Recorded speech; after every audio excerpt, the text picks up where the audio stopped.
Jonathan Hollerman is a former military survival, evasion, resistance, and escape instructor. His book, Survival Theory, A Preparedness Guide, was #1 bestseller on Amazon. He is also well known for his best-selling preparedness fiction series, EMP, Equipping Modern Patriots.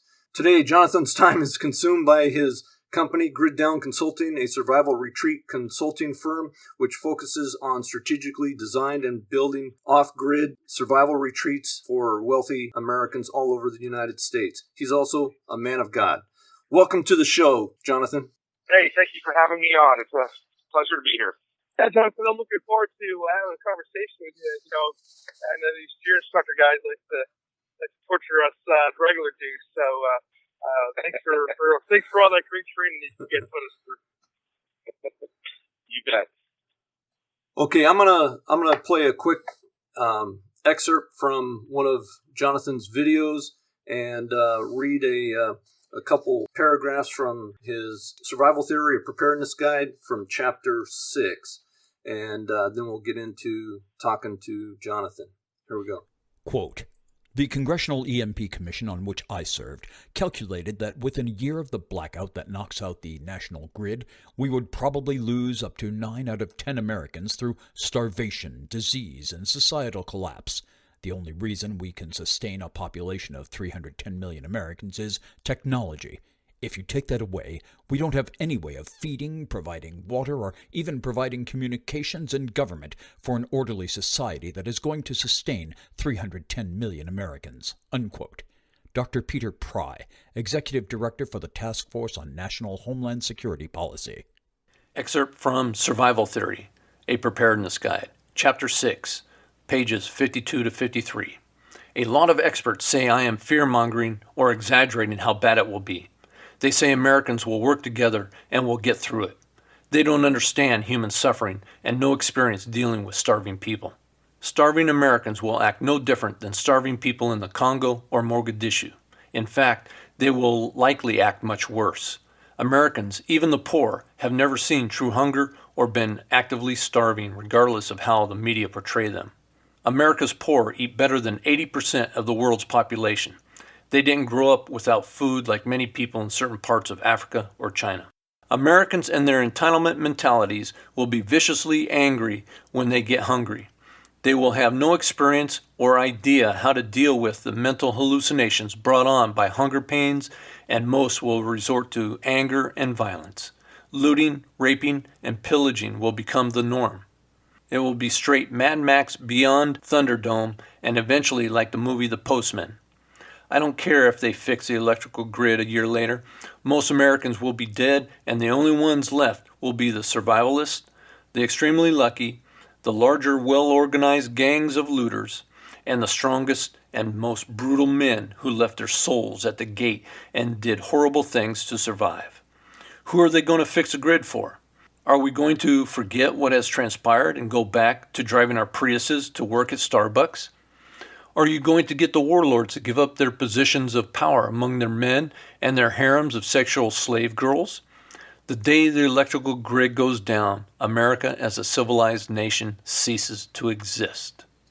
Well, Jonathan, that's a lot in just a short time, and it's kind of culminating the first 6 chapters of your book, Survival Theory, which I've read and listened to both on audio.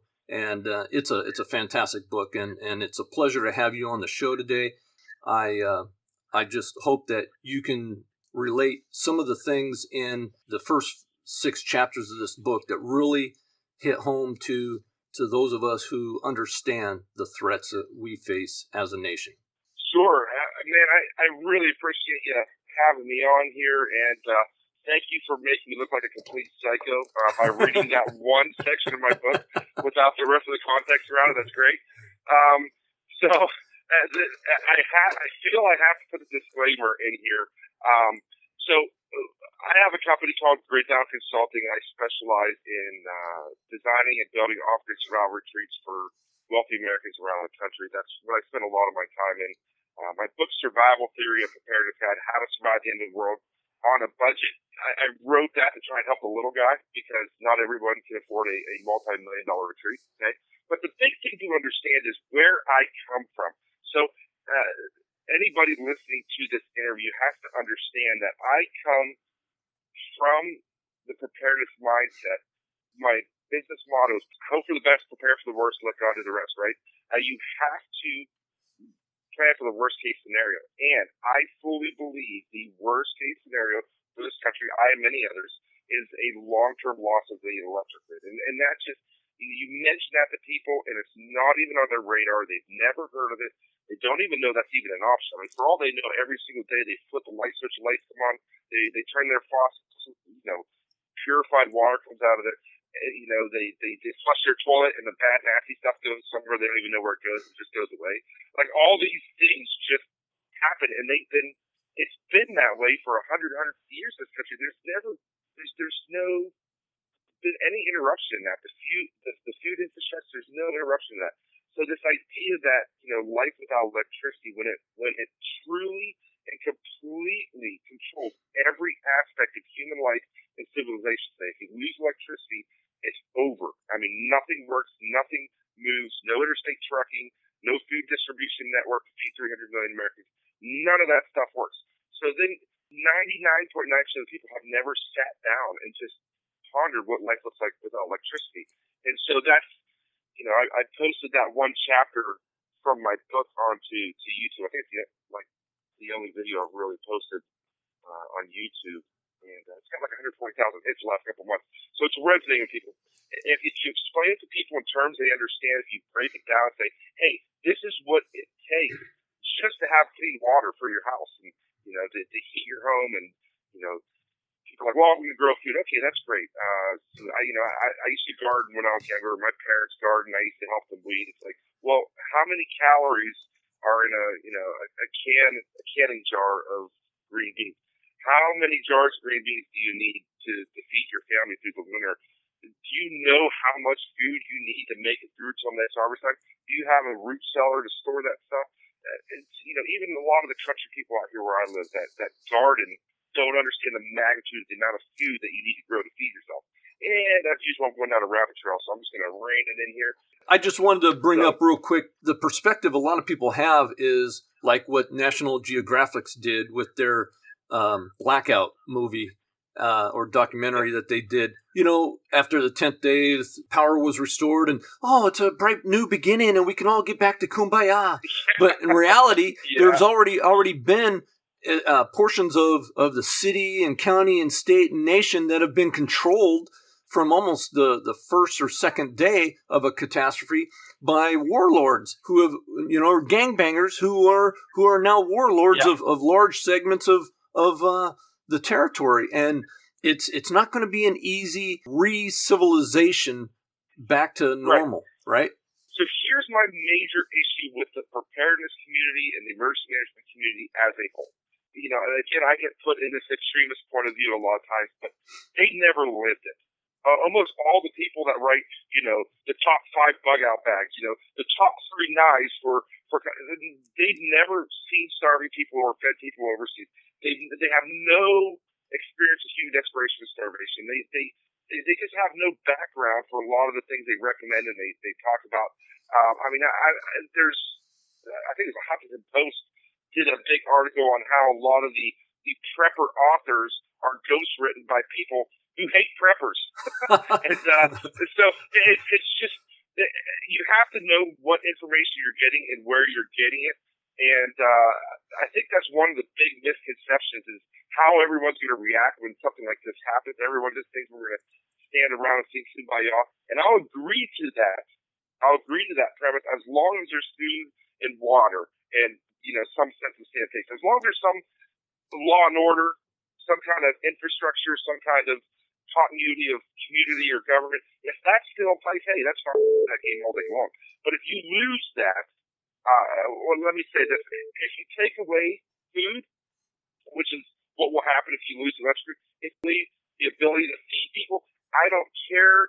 You can have William Wallace, the leader, okay? He's not going to be able to control the people that are starving to death. You can't govern people that are just, you can't.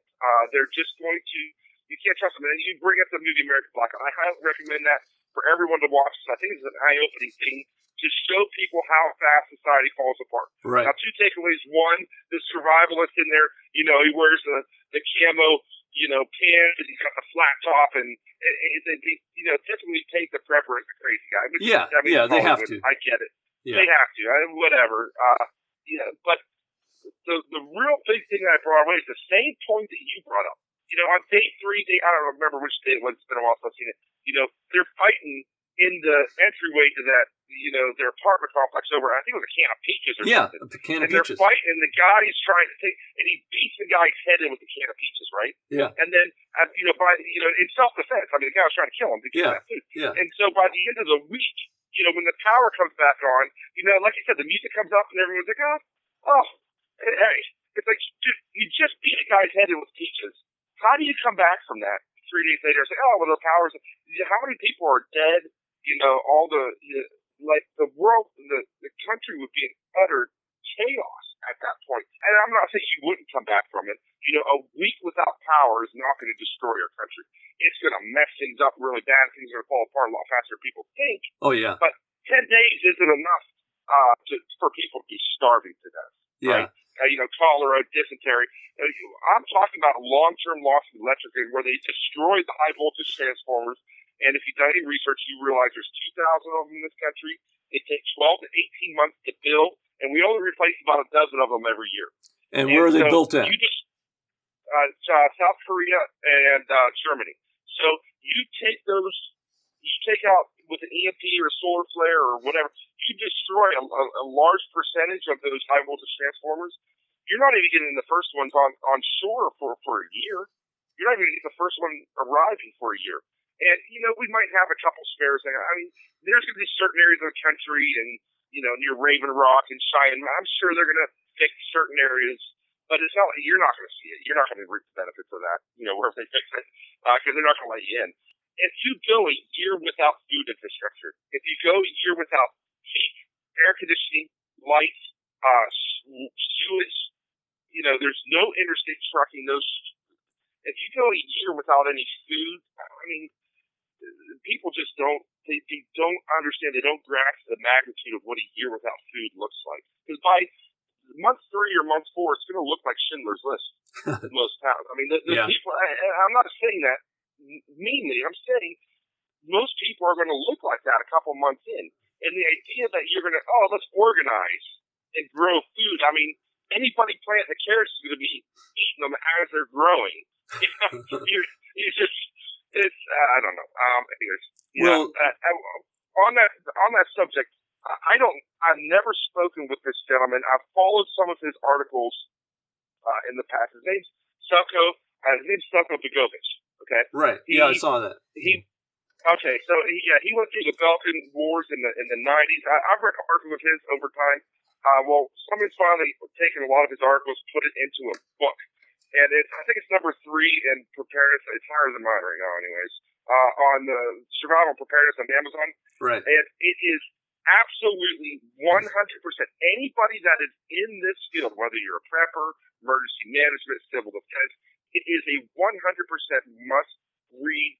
It is hands down next to my book, the best book ever written on preparedness. Okay, so it's actually better because he has the qualifications. I say a lot of things, and he basically provides the ammunition. So he lived in a city with no electricity, no running water, no food infrastructure.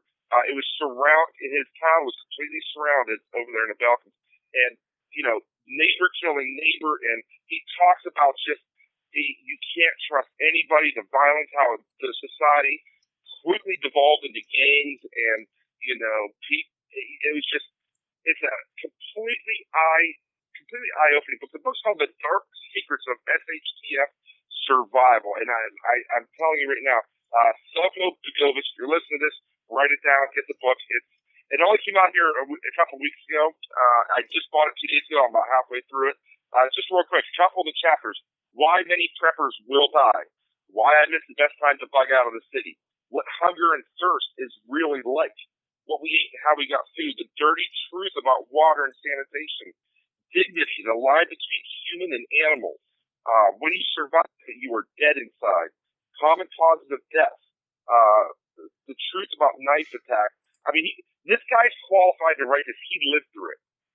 Most of the people that I mean, I've seen people with hundreds of thousands of followers on YouTube and Instagram and Facebook, and they're really good at, marketing and information marketing and things like that online. And, you go and look at their bio, and it's like, I grew up in West Virginia. My grandfather taught me how to hunt. Well, that's not a bio to make recommendations on how to bug out, what to do in this type of scenario. So a lot of the, quote, experts in this field, they just come at it from a very Americanized point of view, and they just don't understand what true hunger and desperation looks like. And, I can't really speak to starvation, like true starvation, but I've been pretty close. My first trip as a S.E.R.E instructor was in the mountains of Washington State. It was in January, 6 feet of snow on the ground, 28 days. They gave my group of, students that I was a part of, there's 8 of us, they gave us a small box of vegetables and a goat for 28 days. And I mean, literally, best shape of my life. I mean, I was a machine back then. And I lost 15 pounds on that trip. And I can tell you right now, but towards, all you can think about every second of every day, and Selko talks about this in his book, is food. Your brain gets stuck on a single thing. We used to sit around the campfire at night, and we would have notebooks. We would have lists of things in their notebook that each person was going to buy the second he got back on base. It was like, M&M's, peanut M&M's. Oh my gosh, everybody would be scratching out, and they'd be writing peanut M&M's. And, pepperoni, and you would just sit there and you would just talk about food all night long before you went to bed. That's all you talked about was food. Yeah, I will back you up on that, because when I went through jungle survival school over in Okinawa, we were doing the same thing, and we came across the old S.E.R.E cracker, and it was still in the package, and we tore that thing open and ate it like it was cake. Yeah. We eventually ate that goat, and I can tell you, when I say we ate the goat, we ate the goat. I mean, down to the bone marrow. There wasn't, when you're hungry, people are like, I'll never eat that. I'll never eat a piece of rotten fruit. I'll never eat ants. Yeah. Wait till you haven't eaten in a couple days, or you've been going on low. Yeah, so that's one big aspect. Another book I recommend in my book is a book called Lucifer Effect, world-renowned psychologist Philip Zimbardo. He studied how good people can do evil things. He studied the atrocities of the different world wars of Vietnam, and how good old farm boy can go over to Vietnam and do horrific things. So it's a very eye-opening book, because it comes to this mentality today in America is, we've evolved as humans past that. We're not cavemen anymore. We're not war. We don't live like these third world countries. We're Americans. We're the richest country in the world. We're nice now. Everybody's, there's peace and there's quiet and there's man is essentially evil at his core. And, not to get into the spiritual aspect of things, but, man is evil. And especially if pushed to his limits, if you take away his food, if you kill some of his family members, die off, his kids starve, I use that as an analogy in my book. You can take the average, diesel mechanic, blue-collar guy, never committed a crime in his life, goes to church every Sunday. He's got a 4-year-old little daughter on the couch, and he hasn't been able to get her any food for like 3 weeks, and she's on her deathbed. She weighs like 20 pounds, skin and bones, her skin's gray, she's dying. That man will do anything to get food. If you're his neighbor, that man is the most dangerous man in the world right now, because he will do anything to feed his kid. And so a lot of people are like, you know what, I would never kill anybody for food. Yeah, you have no idea what you're talking about. People they don't understand what humankind and what they themselves are capable of when put in that scenario. So it's a psychology thing that people don't understand. It's a lot of people writing their opinions, and some of the most popular writers in this industry and making recommendations on this stuff, they just don't have the background to be making a lot of these recommendations. So it's funny. One of the things you hear a lot is, the rules of 3. Preston, you know the rules of 3? Yes. Put you on the spot here. Yes. What are the rules of 3? 3 minutes without air, 3 days without water, and 3 weeks without food. Yep. Yeah. So In the foreword of Selko's book, I thought this was great. So he talks about that, explains what it is. He said there's a famous survival rule of three that goes something like this. You can survive, what you just said. He said, but I never read any survival rule about how long you can survive, for example, by eating grass or spoiled food in a third of your needed daily caloric amount while you are under constant physical threat, while you are under a lot of stress because your kid probably has pneumonia and there's no antibiotics. Your rifle is not working properly. Your roof is leaking on your head. There's no electricity, running water, and each day is hard work to fulfill necessities for bare minimum of existence. Necessities that you did not think about while this system was there. And here's the point. There is no rule for that. And if someone gives you a general rule about it, he is lying, because there can't be rules determining how much a human can push on in hard situations that go on for weeks, months, or years. There's only you, your skills, your mind. So that's the opening introduction. He talks about the rules of three, which I hear everywhere. Everyone talks about the rules of three. It's like, it's a lot of the stuff that the experts do in this industry. It's really hokey. It's just kind of top level stuff. I go back to a lot of the big YouTube guys. They have these top 10 this, top 5 this, top 3 this, top 10 bug out locations. Okay. Well, for where? Top 10 bug out bags. Well, from where? Like, are you bugging out from Arizona where you're going to be traveling for like 1,000 miles before you get to, the first spot of water? Are you bugging out from Florida where it's swampy, and are you bugging out in Alaska where there's tons of snow? Like, you're telling me the top 5 bug out bags, but for who? And that's where my consulting business comes, is because I can put some of the top level recommendations in my books, but you have to take it at face value for your current situation. And everyone's situation is different. I've got over 100 clients all over the U.S. that have some sort of survival retreats or a bug out plan of action on, and every single one of them is different. My recommendations to each one of those people are different. I have clients that can barely, find coins in their couch, and I've got clients that are multimillionaires, even a billionaire. Okay, that you tell them to buy something, they buy 10 of them. So, my recommendations to that guy is going to be completely different than my recommendation on this guy that can barely put food on a table today. Right. So this idea that you could do these top 10s, or like a lot of times the low level just recommendations on preparedness, it's tough. Yeah. Anyways, I'm rambling again. One of the things that what's the next? One of the things that I look at is with my military experiences, you have to game plan worst case scenario. And so the worst case scenario that I feel is an EMP. And then second is a CME or solar flare. And then, physical attack on the power grid, then pandemic. Mm-hmm. And, it just goes down from there. But the way I see it is if you understand the worst case scenario and what you need to survive during that period of time, then you can meet the needs of any other disastrous situation. Yes. Prepare for the worst and hope for the best. That's why I tell people because here's another thing. A lot of these experts, they'll say, all right, how to get started into prepping. So a lot of times, you have some, lawyer or something that reads some articles like, well, I should probably start putting some, how do I get started? So all the experts I've ever read, every single one of them says, well, you get started slowly. Maybe get a couple cases of bottled water, some MREs for your basement, get some food purification tablets, some multivitamin, and they tell them it's like just basic level stuff. I'm like, that ain't prepping. That's common sense. If you don't have any, just a couple days worth of extra food for a hurricane or lights out or. That's just common sense today. The government tells you to do that.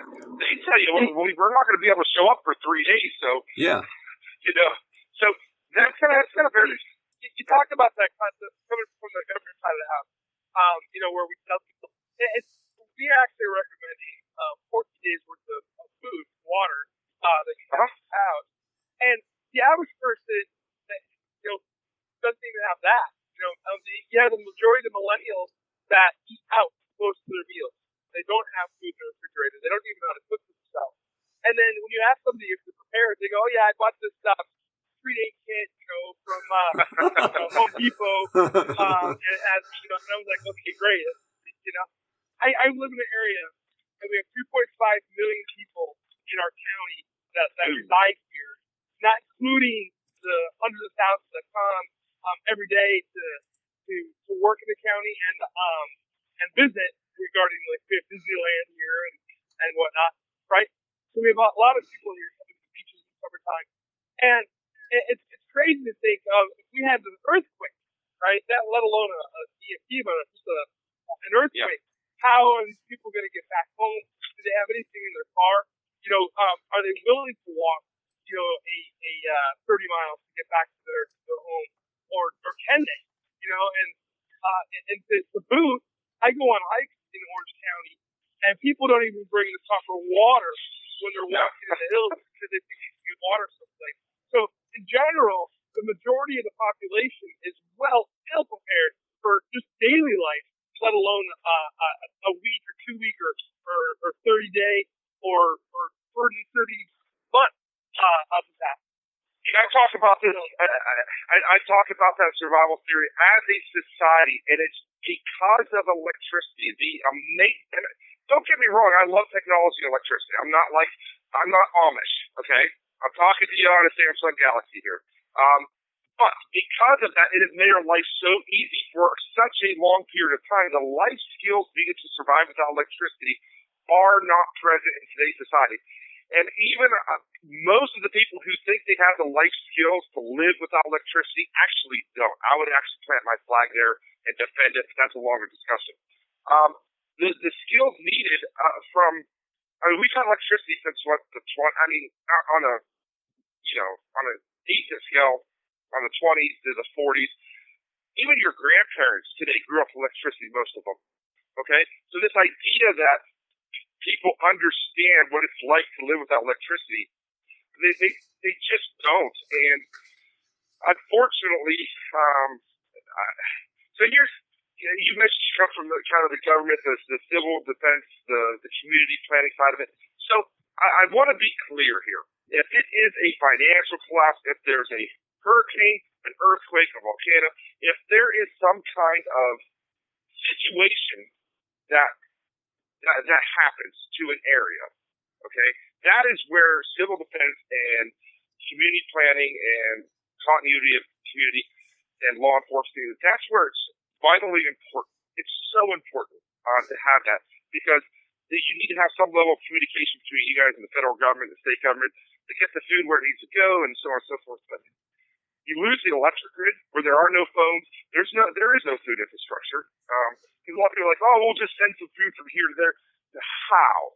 There's the roads are going to be clogged, jammed full because of all the traffic lights went out at the same time, and it's just bumper to bumper traffic. And even if that wasn't the case, if it happened in the middle of the night, which it probably won't, if it happened in the middle of the night, the truckers, there's no red lights. None of the gas pumps work across the country.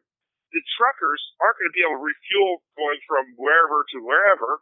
And you add into it social unrest, and if there's rioting and looting going on, the trucker should be like, I ain't driving this. I ain't driving a truckload of food from here to there. Are you crazy? I'm not driving down the, leaving my family unprotected, and just gonna. That's just, it's not going to happen. I mean, you have a better chance of that trucker, making a left turn and parking that truck full of food in his garage somewhere and feeding his family. Yeah. It's like a rental Denny, right? A rental Denny gets pulled out of his truck at the intersection in Los Angeles or the 90s. In LA. Gets head smashed, right?